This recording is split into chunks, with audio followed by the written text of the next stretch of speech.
Roma, mokapo ya misato. Bongo, Bayuda baleki bikolo mosusu na nini? Toko katisa nzoto ezali na ntina ya solo. Ezali tina mingi penza na makambo nyonso. Likambo ya liboso, Nzambe apesaki maloba na ye na maboko ya Bayuda. Kasi boni, atako bato mosusu na kati na bango baboyaki kotosa Nzambe, bongo Nzambe akoboya kokokisa elaka na ye? Ata moke te. Nzambe asengeli komona na moto ya solo, ata bato nyonso bamonani lokuta. Lokola ekomama na mikanda. Makambo yo olobaka esengeli kolakisa ete ozali bosembo. Bongo soki basambisi yo, osengeli kolonga. Kasi toloba nini soki makambo ya mabe oyo tosalaka ezali kolakisa polele ete Nzambe azali moto ya bosembo? Toloba ete Nzambe azangi bosembo tango apesaka biso etumbu? Nazali kotuna lokola moto nyonso atunaka. Ata moke te. Po soki Nzambe azangaki bosembo, ndenge nini akokaki kosambisa bato ya mokili?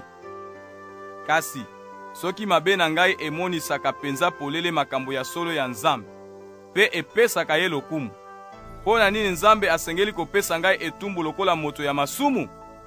Bongo, po na nini tolobaka te ete tosala makambo ya mabe po mabe yango esuka malamu? Bato mosusu batiolaka ngai pe bapanzaka sango ete ngai moto nalobaka boye. Nzambe akopesa bato wana etumbu lokola ekoki na bango.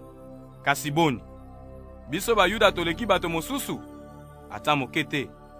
Nasina lakala ete ata Bayuda, ata bato ya bikolo mosusu, bango nyonso bazali bawumbu ya masumu.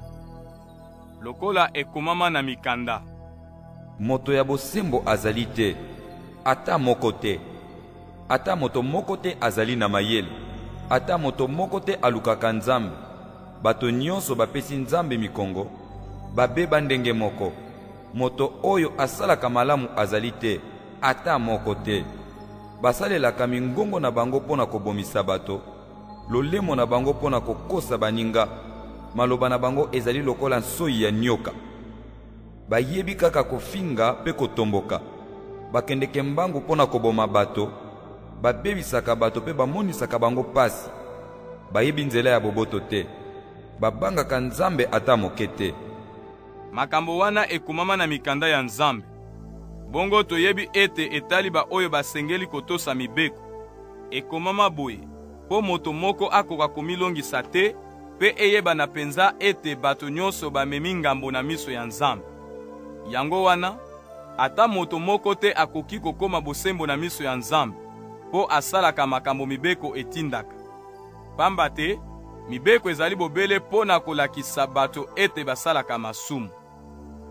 Kasi sikoyo, Nzambe asi alakisi ndenge akomisaka biso bato ya bosembo na miso na ye.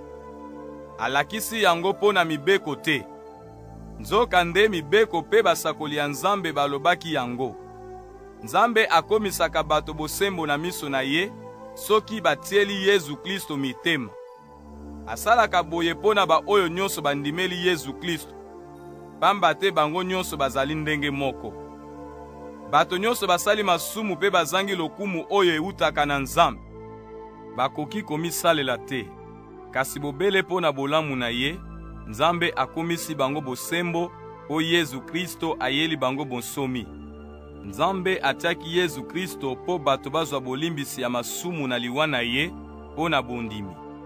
Asalaki boye po na kolakisa bosembo na ye.